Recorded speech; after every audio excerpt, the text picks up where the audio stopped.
मन तू जो स्वरूप है, मन तू आपा नहीं मने, मन तू जो स्वरूप है अपना मूल पछाण है। मन हार जी तेरे नाल है, गुरमति रंगमान मन हार जी ये मनिया नहीं है। इस वास्ते तुसी पंक्ति पढ़ो प्रेम के नाल और सारे ये बजाते हैं साज सजन। जे तो मनेगा मन तेरा पत्थराने नहीं मनना, जे तो मनेगा मन तेरा पत्थराने नहीं मनना, तो मनेगा मन तेरा पत्थराने नहीं मनना। अरे बोलो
बोले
इन रहनुमाओं की ये हालत है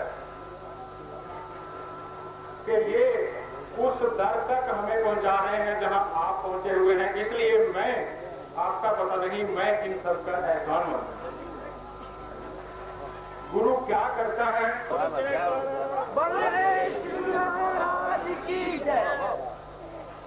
जब उनके गदा, जो इस आली दरबार में आप तशरीफ फरमा है, बैठे हुए हैं, जब जिनका ये दरबार है, बाबा नगली वाला स्वरूप, मैं इसका हो सका तो कर दूंगा, नहीं तो पहले मेरी पहली बात सुन लीजिए कि जब उनके मोहताजों का ये आलम है कि वो दुनिया के बादशाहों की झोली भर देते हैं, तो जो शहनशाह आलम है, जो मुख्तार है, उसका आलम क्या होगा, कभी अंदाजा लगाइए। जब उनके गदा भर देते हैं दुनिया शाहाना की झोली, मोहताज का जब ये आलम है, मुख्तार का आलम क्या होगा। एहराम में उनके जब जी उठते हैं मुर्दे चीख कर, जी उठते हैं मुर्दे चीख कर, ये हाल अगर तू बतला दे तो बीमार का आलम क्या होगा।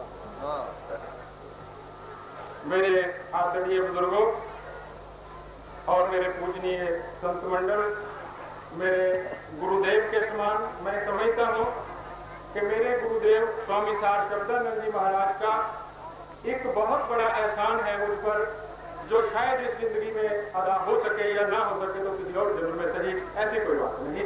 वो सबसे बड़ा एहसान ये जो ये कर्म फरमा रहनुमा कर रहे हैं कि हम सबको वहां से खींच कर, संसार से खींच कर, जहां ये आप जुड़े हुए हैं उस दरे हबीब तक, गुरु महाराज जी तक, वहां पहुंचा रहे हैं। अब इस बात पर मुझे एक वर्षों पहले सुनी हुई एक फकीर से बात याद आ रही है, ऐसे ही जन्मदिन मनाने की, जैसे आप शताब्दी से ये समारोह मना रहे हैं, एक फकीर ने मुझसे कहा आकर कि भाई मैं ख्वाब में मर गया और स्वर्ग पहुंच गया, और वहां पर मैंने देखा क्या कि भगवान का जन्मदिन मनाया जा रहा है।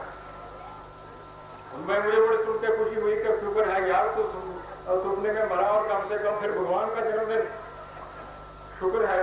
तो वो भी बड़ा खुश था सुनाते हो, कहने लगा जी भगवान का जन्मदिन मनाया जा रहा था। सबसे पहले जैसे आज सुबह आप लोग देख रहे होंगे कि आप लोगों में जैसे गुरु महाराज जी के दर तक आप पहुंचे, कितनी श्रद्धा और अकीदत के साथ एक एक कदम आप कैसे रखते होंगे और फूले नहीं समाते होंगे, ऐसे ही वहाँ जो भगवान ने हमारे सामने रहनुमा भेजे बनाकर कि जाओ दुनिया को मेरे साथ जोड़ो, उन लोगों का जुलूस जा रहा था।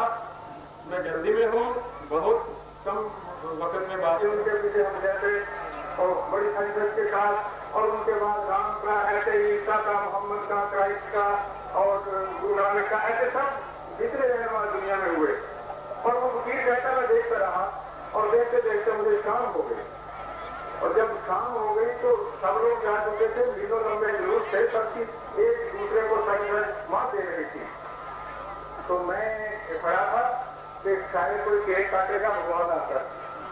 तो खत्म हो गया सिलसिला, भीड़ खत्म हो गई, कोई न रहा। तो जब कोई न रहा तो सुनसान सड़क पे हो गई, मैं खड़ा रहा, कोई आया न गया। थोड़ी देर के बाद मैंने क्या देखा कि एक बूढ़ा एक घोड़ी पे बैठा हुआ, जिसके कपड़े भी तन पर पूरे नहीं थे और जूता भी टूटा फूटा और सिर पे पगड़ी भी आदि वाली। और मैंने पूछा कि शायद इसको भुलेखा लग गया, ये स्वर्ग है कि नरक का आदमी कहाँ से आ गया। मैंने कैसा सोचा। तो जब मैंने ये सोचा तो मैंने उससे पूछा कि आप कहाँ गलती से आ गए। कहने लगे नहीं, गलती तू कर रहा है, यहाँ से बात बड़ी मोड़ पाएगी तो जो दे। कहने लगा नहीं, गलती तू कर रहा है। कहने लगा नहीं, मैं तो स्वर्ग में है, वो स्वर्ग में ऐसा आदमी नहीं आ सकता, आप जैसा बड़ा अच्छा आदमी आना चाहिए, खूब सज होना चाहिए। तो वो जब आया मैं पूछा, कहने लगा मैं भगवान हूँ। कहने लगा तेरा दिमाग खराब हो गया, तू भगवान है। कहता नहीं, मेरा दुख सुन, यहाँ से इस पहाड़ में बहुत मोड़ लेना, मेरा दुख सुन कि मैंने जिसको भी दुनिया में भेजा कि जाओ दुनिया के बंदों को, दुनिया के लोगों को तो मेरे पास जोड़ दो, मेरे पास पहुंचाओ। तो वो दुनिया के लोगों को अपने पीछे ही लगाते चलेंगे। मेरे पास तो एक आदमी नहीं आज तक पहुंचा, लेकिन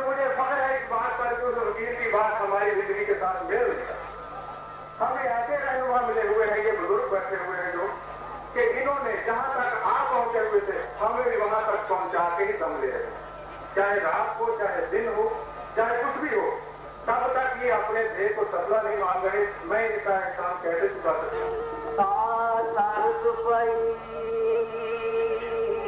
हरियावली जिथे मेरा सतगुरु बैठा आए,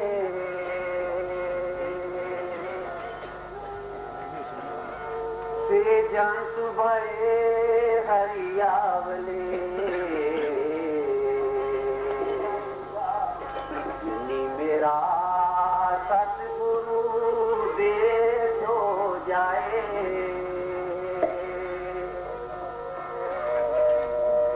तन तन माता तन तन पिता तन तो कुल जिन गुरु जनिया माए, तन तन गुरु जिन नाम आराध्या,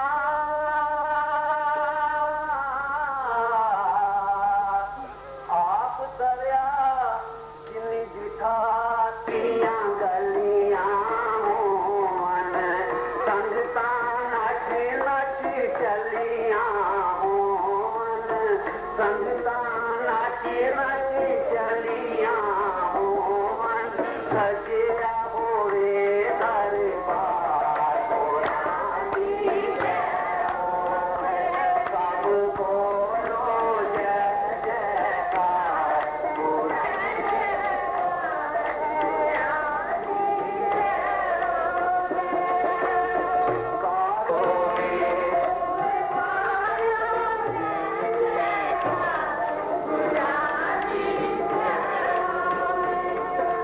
सजिया नीला घोड़ा होवे, सजिया नीला घोड़ा होवे, बिलेदार वो जोड़ा होवे, बिलेदार वो जोड़ा होवे, चलना मेरी सरकार पुरानी है होवे, सब बोलो जय जयकार पुरानी है होवे, सब बोलो प्रभु दयाल के द्वारे तेरी नारियां देवी थी, हो रही जय जयकारे, चलो जलिए तेरी बारे, चलो जलिए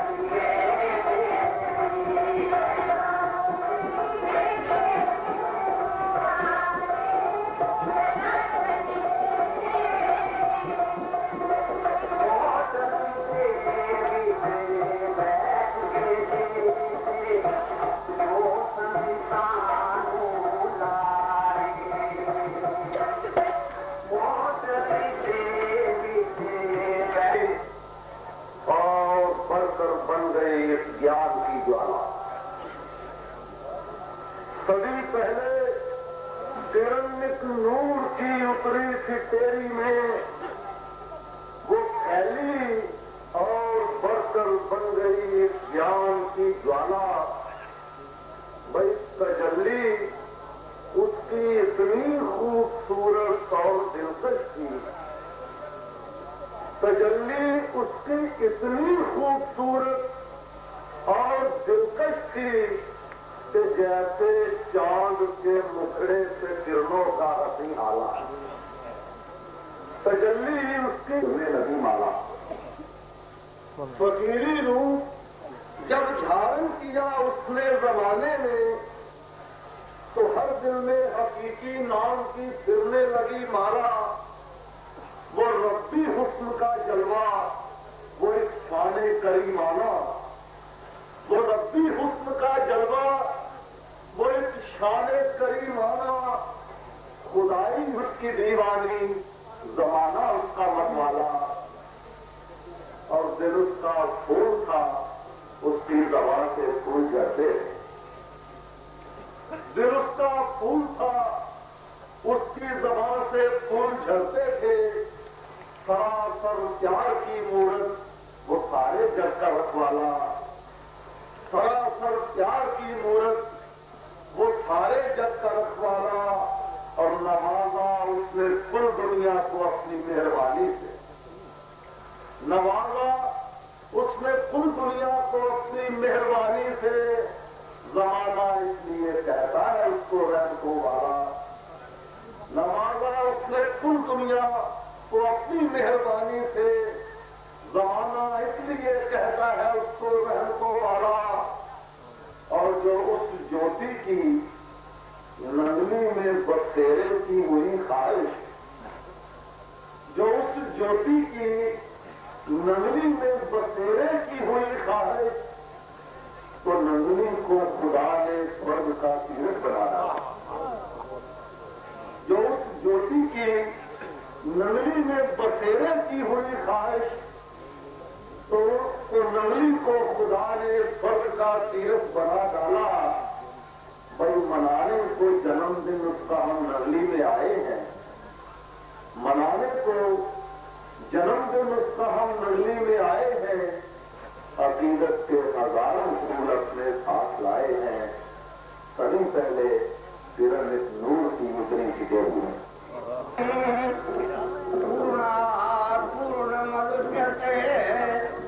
पूर्णस्य पूर्णमादाय पूर्णमेवावशिष्यते।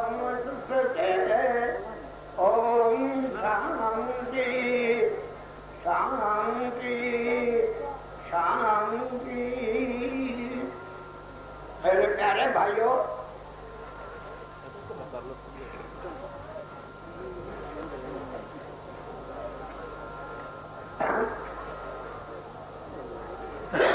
मेरे प्यारे भाइयों और बहनों, मैंने संस्था के कई गांव देखे हैं और इस संस्था में आकर मैं बूढ़ा हो गया। आज मेरे पास हुक्म मानना अनिवार्य है। उस हुक्म का पालन करने के लिए मैं 5 मिनट 10 मिनट अपने भावों को प्रभु के चरणों में हाजिरी के रूप में प्रस्तुत करना चाहता हूँ। आशा है कि आप शांति से बैठ के सुने। जगत में हर समय हर घड़ी हम अपने कर्म में निश्चित रूप से लगे हुए हैं और ये कामना है कि हम किसी भी प्रकार से शांत हो जाएं। हमारी इंद्रियां, हमारा मन, हमारी बुद्धि हर क्षण कर्म में प्रवृत्त है।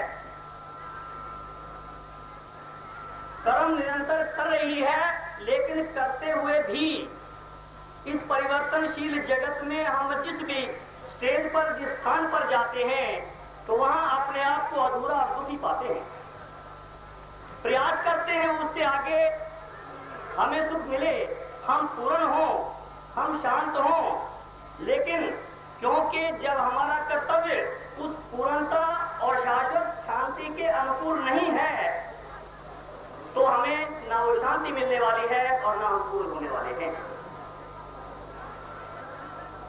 इस दौड़ में, इस विक्षिप्तता में पढ़कर सौभाग्यवश जब हमें सत्संग मिलता है, तो महापुरुषों की कृपा से हमें निश्चित रूप से जब ये विश्वास होता है कि गुरुदेव की शरण के बिना जीव का किसी भी कीमत पर इस जगत से कल्याण नहीं हो सकता, तो हम घर से दौड़े दौड़े श्री गुरु माँ जी के चरणों में, जहां भी जिसका सहयोग बनता है, अपने इष्ट के चरणों में पहुंचते हैं। ये नियम अवश्यम भावी है। गीता में भगवान श्री कृष्ण ने जब अर्जुन को अपने संबंधियों, अपने बुजुर्गों, अपने भाइयों, अपने रिश्ते नातेदारों को ये कहकर के कि ये जगत नाशवान है, तुम इनके मोह में क्यों पड़े हुए हो, इनका हनन करो, युद्ध के लिए प्रवृत्त हो जाओ, तो अर्जुन कहते हैं कि कार्पण्य दोषो उपहत स्वभाव पृच्छामि त्वां धर्म सम्मूढ़ चेता यच्छेयस्यात् निश्चितं ब्रूहि तन्मे शिष्यस्तेऽहं त्वां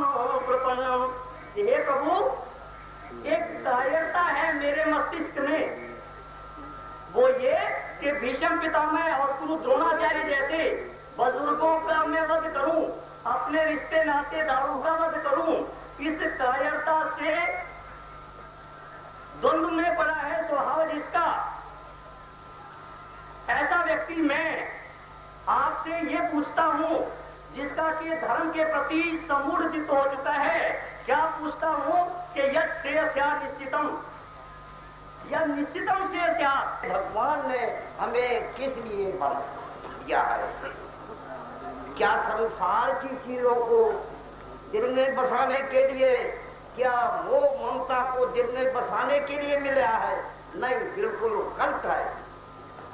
ये दिल तो महाराज की रहने और ठहरने की जगह है।